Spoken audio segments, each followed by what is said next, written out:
All right, everyone. So, next thing I wanted to talk about, and this is by far the most important thing that you can talk about with insects, is the exoskeleton. And everyone kind of knows that insects have exoskeletons, but people often have a hard time understanding what it is that we're talking about. So, it's not just, well, they have this shell or whatever. Everything you see in this picture here is exoskeleton. I can't talk. Exoskeleton is not just the outer skin of the insect, but it also invaginates in onto itself, forming internal structures that act as bones. It forms the outer part of the eyes. It forms the outer part of all of the glands on the insect body. It forms all of the mouth parts. It forms the first and last sections of their digestive tract. It is extremely important as far as how it is constructed, how they molt and shed their skin, and everything that it does for the insect. So I wanted to start by talking about the exoskeleton and what it is. So, kind of first things first, what exactly is going on in the exoskeleton? So, you start with the bottom membrane, and this is called the basement membrane.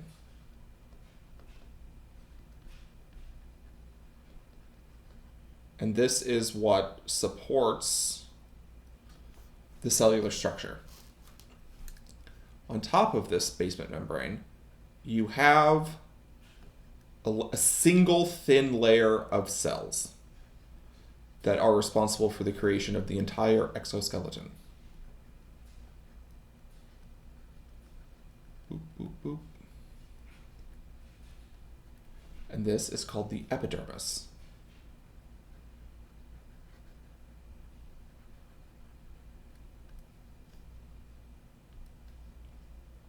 I'll put little nuclei in here so you know that they're cells. And these cells, the single layer of cells, is responsible for excreting the entire exoskeleton, which, for easier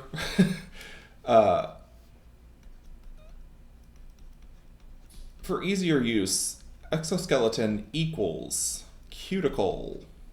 These are actually slightly different. Equals integument.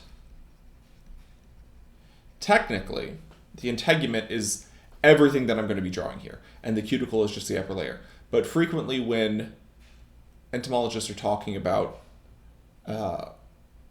insects, we refer to it as cuticle or integument. So that it's responsible for secreting the entire cuticle. What happens here is you have a little kind of liquid layer here where liquid chitin is being excreted. And this is called the formation zone.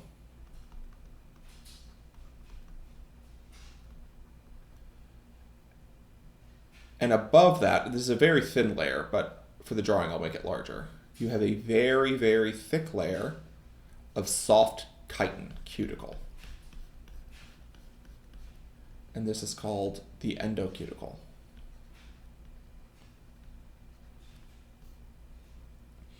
And there are little pores that go up into this so that it can constantly be secreted anew, and it can send nerve signals through. Nerves can grow through there to form sense organs and things like that.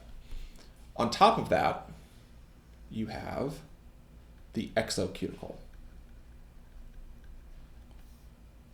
And this is much harder. This is what we refer to as the outer, what you think of when you think of as the outer shell. This is all what we call sclerotized, which means hardened. And how it's hardened is through the secretion of melanin. Melanin is what gives humans our skin colors, and it's also secreted into the eyes. It's what is responsible for your eye color. It's what colors moles and things like that.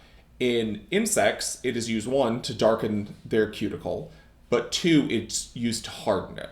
In fact, insects use melanin for a lot of things. So you have melanin equals color, hardness, and their immune system. So insects have immune systems, but it doesn't work anything like human immune systems do. Instead, they have in their blood an enormous amount of melanin, which they can use to functionally poison parasites. Melanin in high quantities is extremely toxic. So not only are they pumping it into their cuticle to make it hard as a protective surface, but also for other uses within their body. And then on top of this very, very thin, or there's a very, very thin layer called the epicuticle, which is made of wax. And this is a wax layer, and it's literally just to, well, it does a couple things. One, it prevents water from escaping the insects, because remember, insects are extremely small, so any amount of water loss can be catastrophic. But also, it can help prevent things like fungal parasites and worm parasites from entering their body. So this is the basic structure of the exoskeleton.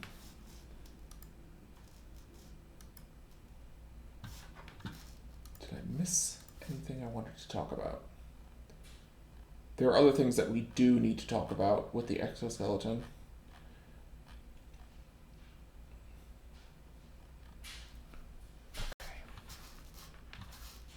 So that's the basic structure, and that covers their whole body. So other things can happen with the exoskeleton. It's not just a smooth surface. So you have sculptural elements to the cuticle. Frequently, what that sculptural element is either a long finger projection in or a short ridge in. And the cells will run along this.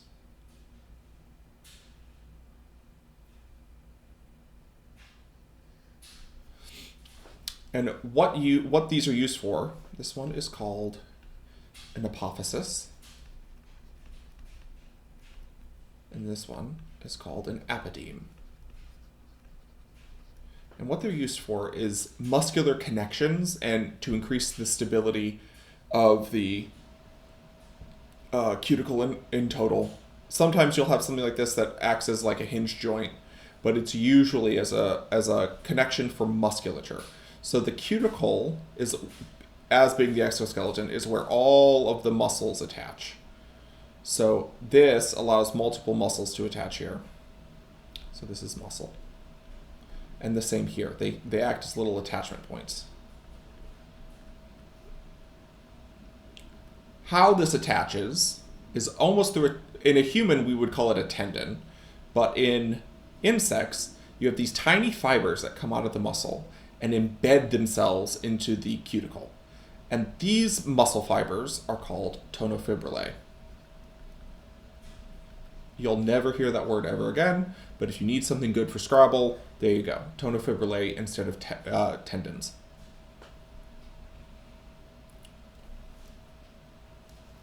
The other kinds of sculpture that you can have, instead of going in, are things that come outward.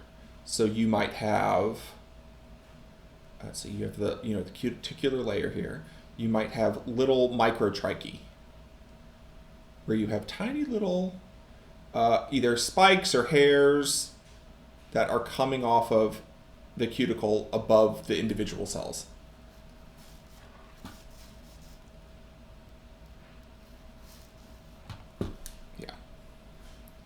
These are called microtrichae, or trichia. Microtrichia. You could also have, here's a layer of cells.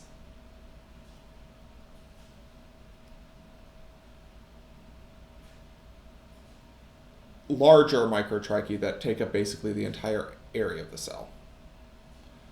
But these are not themselves cellular.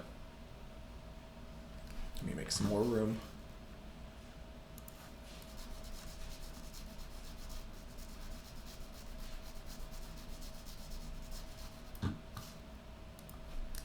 These are still microtrichia.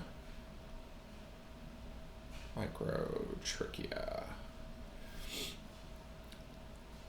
These next two are by far the much more common site to see unless you have a microscope. These really, the microtrichia, you really require a microscope to be able to see them. But with these other ones, they're actually fairly macroscopic. And it's basically an entire spine will be formed by the cuticle.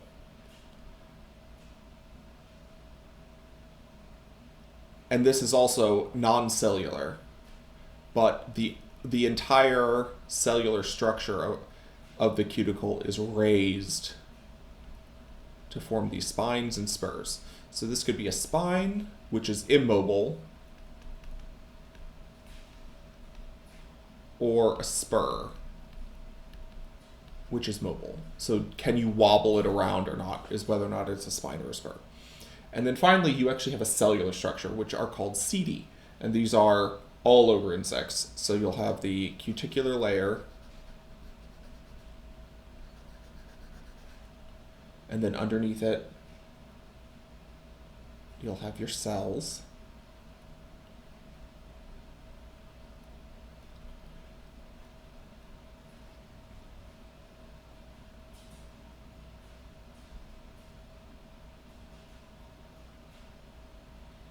I'll get this right. This is a relatively complicated drawing. You'll have a basal cell under this pit called a tormogen. And then from this pit, you'll have what looks to be a hair, and this is called a trichogen. This is a seta. Setae are extremely common on insects, and they are used mostly for sensory perception. Let me show you what this looks like on our old wasp friend. So if we go back to this old picture, the setae are all these little hairs that you see all over bees and wasps. These are all have nerves running into them. They all are all cellular in origin, and they're used to detect a lot of information from the environment. And that's why insects have these. There are some insects that have them very large compared to the body, like flies, which are picking up a lot of air current information with those setae. So next time we talk about the exoskeleton, I want to talk about how insect molting occurs, and the formation of some glands and things like that. But I'll stop for now, and I'll see you next time.